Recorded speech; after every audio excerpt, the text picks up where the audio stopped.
Welcome to the Deep Dive.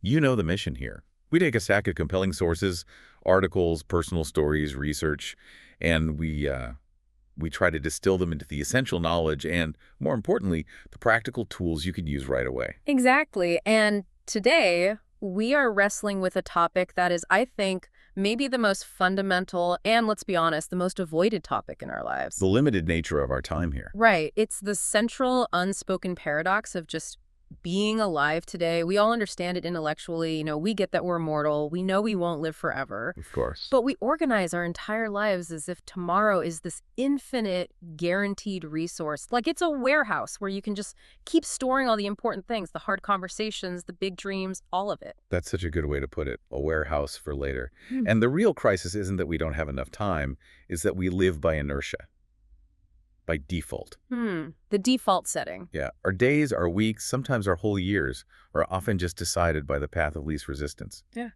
You answer the email because it's blinking at you. It's loud. It's loud. You go to the meeting because it's on the calendar. And you put off the really vital, meaningful stuff because, well, that requires friction, requires courage. We end up constantly busy, but living by these unexamined choices. So this deep dive is really about how you seize control back from that autopilot. Right? We want to go beyond the inspirational poster that says live every day like it's your last, Right. and transform that idea into a practical, repeatable toolkit for purposeful action that you can use now. Today, we're looking for the daily interventions that can combat that subtle but really destructive drift of a life lived on default. To do that, we've synthesized the wisdom from a group of individuals who had the clock suddenly become very, very visible and very immediate. They faced their own mortality, and in that brutal clarity, they stripped away all the noise. And it's a fascinating group of people we're pulling lessons from. We have Steve Jobs, the tech visionary, who used his diagnosis as a daily filter for decisions. We have Paul Kalanithi, a neurosurgeon who suddenly became the patient and had to choose meaning over his own professional momentum. Then there's Randy Pausch, the professor who delivered his wisdom as a kind of time capsule for his children. And Claire Wineland, a young activist who just refused to let her illness define her. Yeah, and we're also looking at Bronnie Ware, the palliative caregiver who cataloged the great regrets of the dying, and finally Todd Beamer, an ordinary man who, in the most literal last-day scenario you can imagine, chose decisive agency. So our mission is to take their urgency and help you turn it into your precision. It's Yep. about separating what is just loud in your life from what truly, truly matters. Let's get into it and start with maybe the most aggressive tool for immediate clarity, using the countdown as a daily filter. I think that's the perfect place to start. Okay, so we're beginning with this concept of radical, abrupt clarity. And really, no source illustrates this better than Steve Jobs speaking at the Stanford commencement back in 2005. Oh, that speech is so iconic. But you're right, the context often gets lost. You see him up there in his signature black turtleneck and jeans, looking exactly like the guy who built one of the most innovative companies in the world. Right, the pinnacle of success. Exactly. But his message wasn't about accumulation or success, it was about subtraction. He actually told the audience, my third story is about death. Imagine that. You're at your graduation, this moment that's supposed to be the ultimate celebration of an infinite future, all this potential stretching out in front of you. Yeah. And he stands up and introduces the one thing nobody wants to think about, the inevitable end. It's so jarring. And he starts by detailing this habit he'd had for decades, a sort of pre-mortem he did every morning. He'd look in the mirror and ask himself one question. If today were the last day of my life, would I want to do what I'm about to do today? And he was honest about it. He confessed that if the answer was no for too many days in a row, he just knew he had to change something. Which is already incredibly powerful advice on its own. It is. But then the diagnosis came, and it turned that advice into something else entirely. It became a survival mechanism. He recounted the moment of certainty, the 7:30 a.m. scam, the doctors confirming pancreatic cancer, and then the blunt prognosis, 3 to 6 months to live. And the medical advice was just terrifyingly practical. Go home and get your affairs in order. And this is the key part. He didn't translate that phrase into, abstract fear or just spiraling into regret. He made it concrete, immediate. And he focused it on love. Right. For him, it meant compressing a decade of fatherhood into just a few months. A decade into a few months. Think about that. It was about making final arrangements easy for his family, making sure his kids knew exactly how he felt about them, saying the goodbyes while he still had the breath to say them. He was transforming this abstract idea of death into immediate, loving action. That right there is a concrete definition of living in the light of your own mortality. And here's the fascinating hinge point of his story, the twist.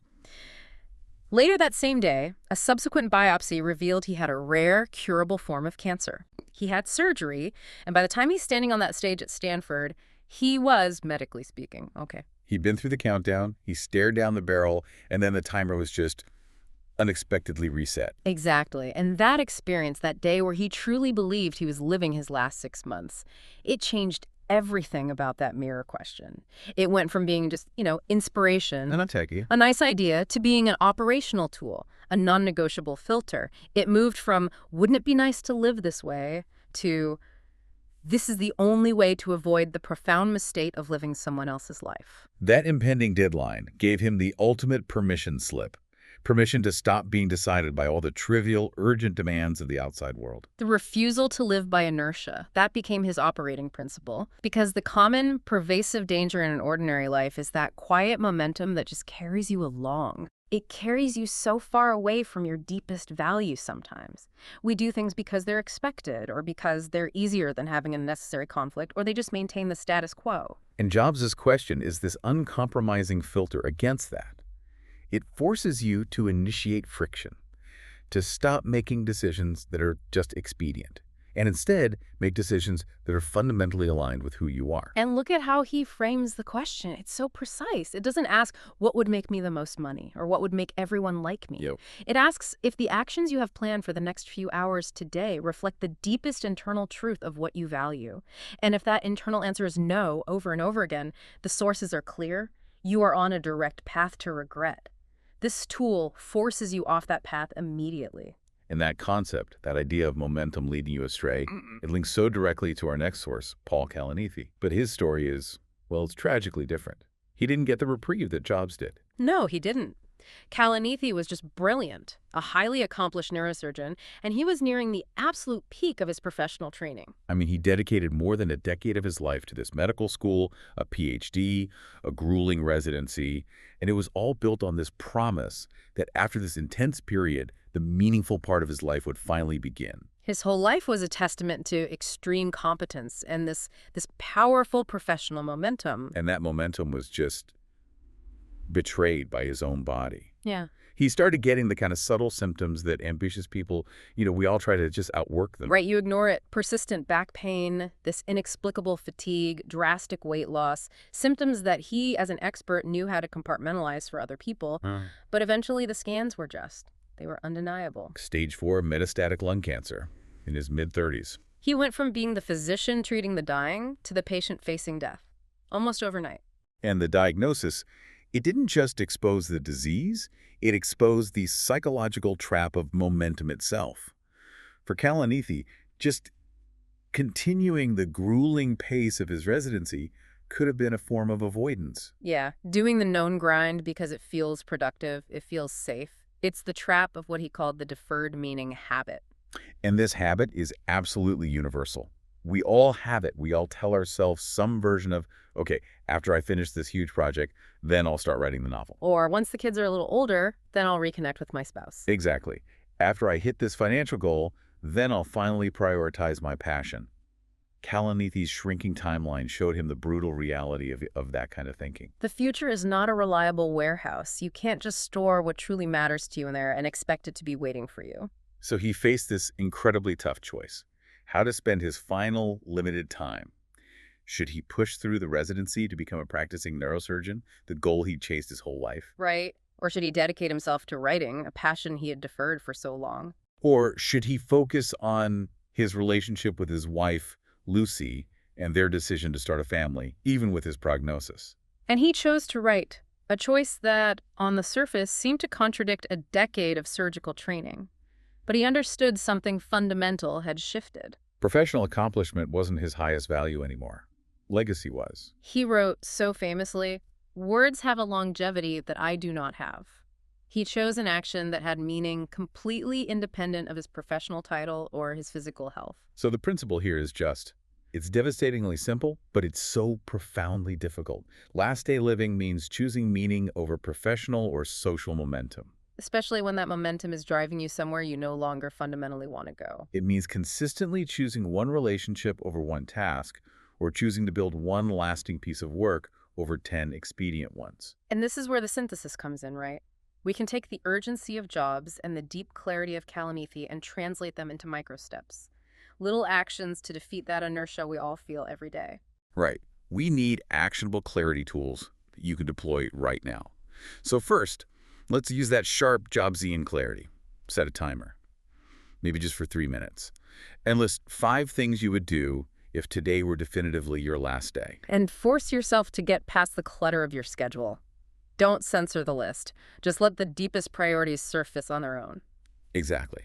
Then, next, pick the smallest, most immediately actionable item from that list, the one you could complete in, say, 20 minutes or less, and commit to doing it today. Not tomorrow, not tonight, today. Yes, and why the small step?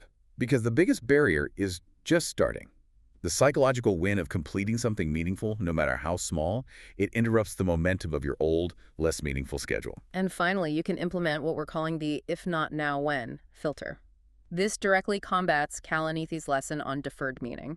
So you identify one meaningful action you've been putting off, a tough but necessary conversation, starting the first page of that passion project, booking that trip you always talk about. And you schedule it, like a critical appointment this week. Don't just put it on a to-do list, block out the time in your calendar. You are consciously forcing your momentum to serve meaning, not the other way around. The reason these tools work is psychological. They create a small, successful counterexample to your usual autopilot. And that counterexample, it builds new, purposeful momentum. You realize you can choose differently, even if it's just for 20 minutes. It's a powerful shift. So if that first segment was about what to stop doing, letting your life be decided by inertia. Then this next segment shifts to how to be while you are still here.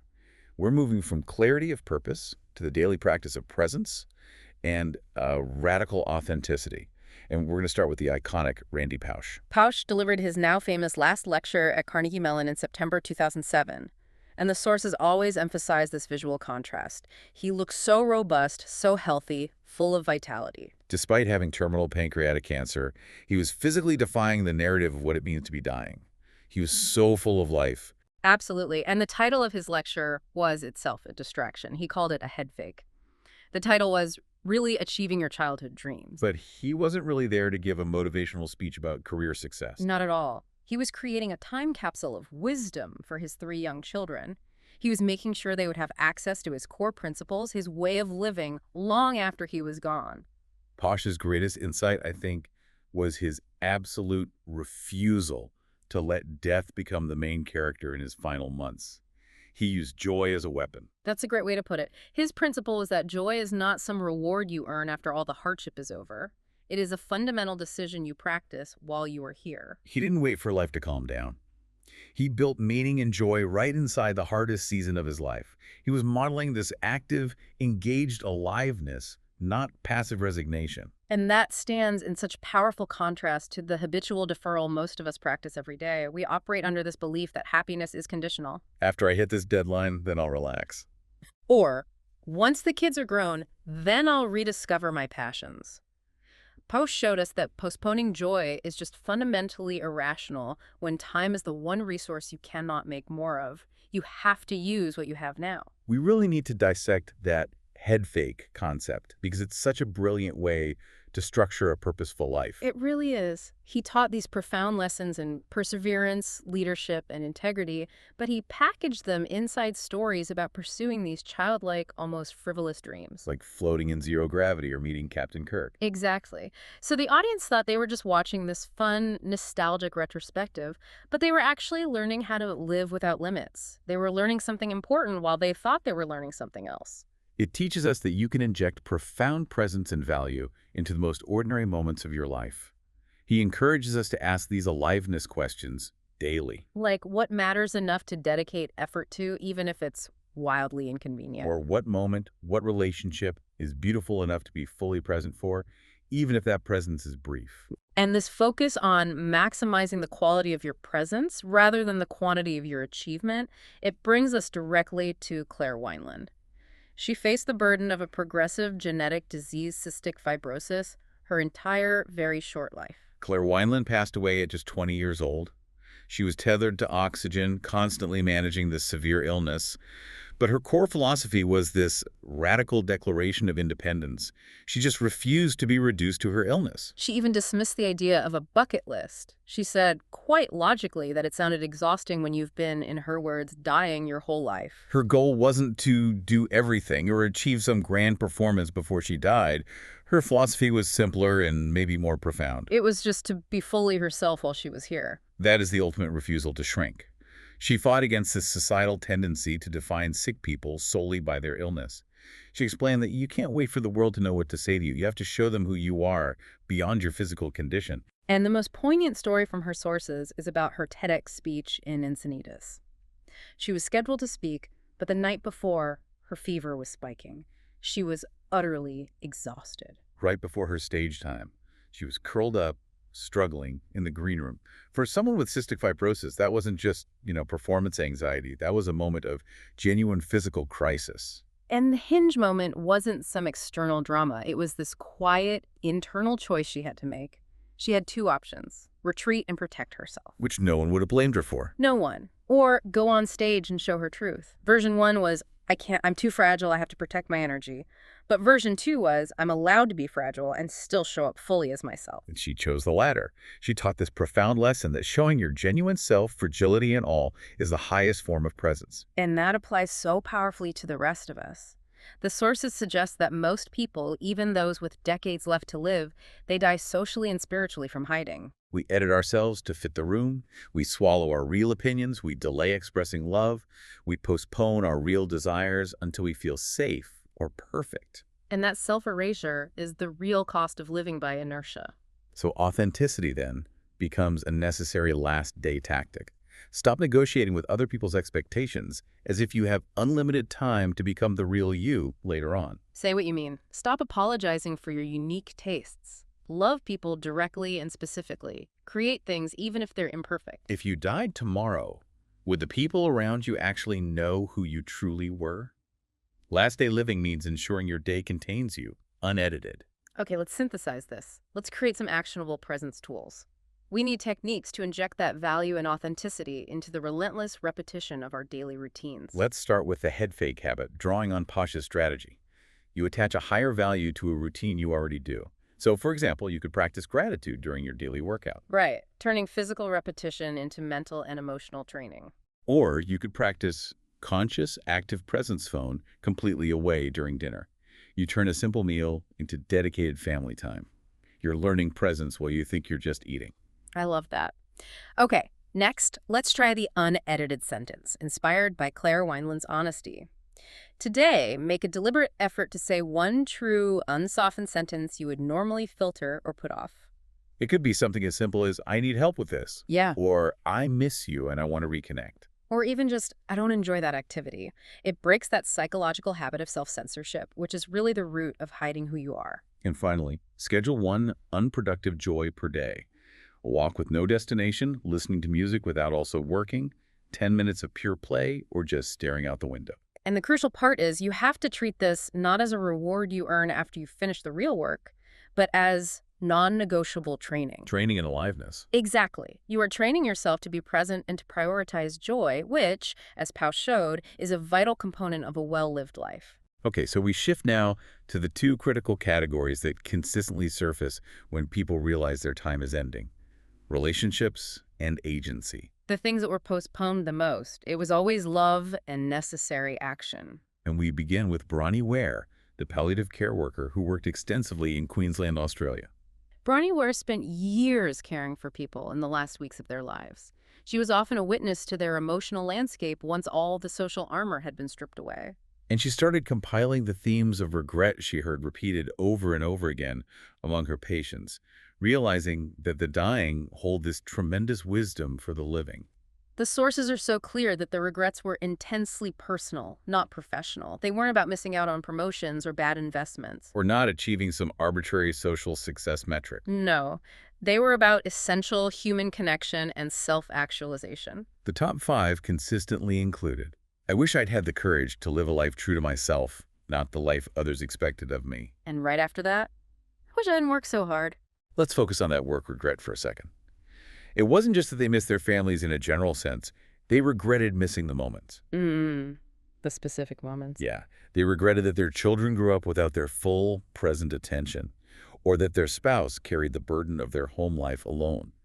They realized that the relentless pace of their career, which they often justified as providing, was actually a subtle form of emotional neglect they could never get back. And another deeply recurring theme was about connection. Specifically, the third regret. I wish I had stayed in touch with my friends. This one is so poignant. People, when they're facing death, they reach for the friends who knew them before they became these polished, complicated adults. They wanted those simple, unconditional bonds of youth. But often, years of busy schedules and relocations and just inertia had made those connections impossible to retrieve. It was too late. The core learning from Ware is the danger of the default habit of delay when it comes to human bonds. We tell ourselves, oh, I'll call them when things settle down. I'll apologize when I feel ready. But soon is not a plan.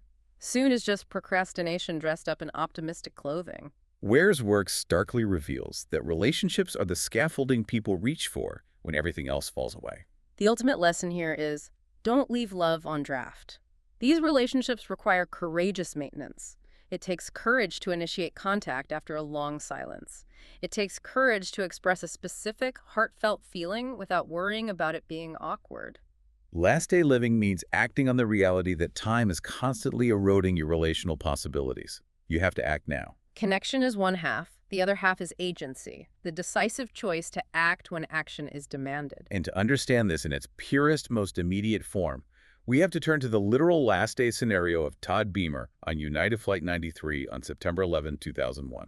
Beamer was the picture of normalcy. An account manager, 32 years old, flying cross-country for a standard business trip. His whole life was built on routine, on the absolute assumption that there would be a tomorrow. And then suddenly, he was plunged into a scenario that actively stripped all control and all choice away from him.